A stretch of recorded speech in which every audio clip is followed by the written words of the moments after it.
Hello, everybody. Welcome to Totally Whiskey and Wine. I am Zachary, your industry professional, and today is another cocktail episode.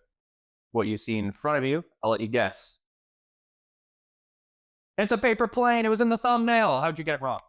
Anyways, we're going to be teaching you how to make a paper plane today. It's a very simple 4-ingredient cocktail that happens to require you to go a little bit out of your way at the liquor store, right?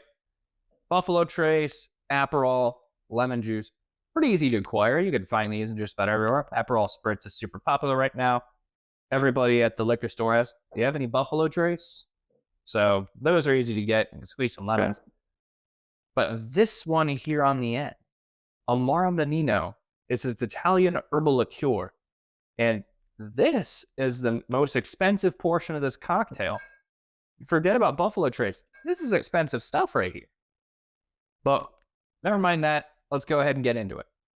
This is a shaker cocktail, so you will need to get yourself a shaker. This is to be served in a coupe glass, so prepare yourself a coupe glass. You'll need a strainer, as well as a jigger in the aforementioned listed ingredients, and then ice. So to begin, go ahead and start by getting some ice into your cocktail shaker. For this episode, I'm using cute little octopuses. And I'm going to make the loudest noise that camera has ever heard. There we go. That's much nicer. You won't need that much ice, so I'm going for 3 octopuses.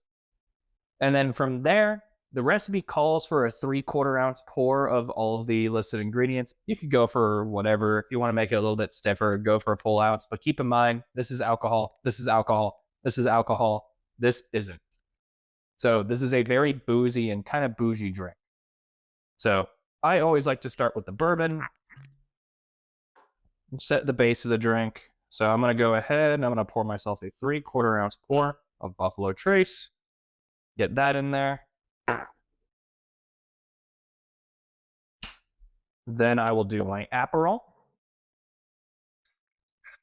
The recipe explicitly calls for Aperol, so no Campari, as much as you guys may have it laying around the house for your Negronis.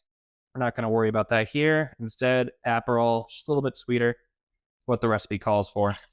So it's what we're going to be using today. After your Aperol, we go ahead and do the Amaro Menino. And we like to keep the citrus components of this drink to the last, just so you keep them as fresh as possible. In this example, I'm simply using just store-bought lemon juice from a squeezer. So it doesn't really matter, but if you are fresh squeezing lemons, make sure it's your last thing. So we're going to go ahead and squeeze in 3/4 ounce. Once you have all of your ingredients in the shaker, we're simply going to go ahead, slam that on, give it a good shake.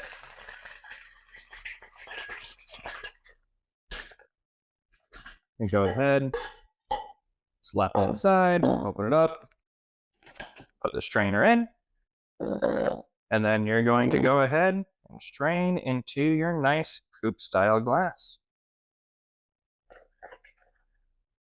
Comes up this nice blood orange grapefruit color, but this is a very refreshing cocktail, so I recommend these really during the summer. They just happen to be really freaking yummy.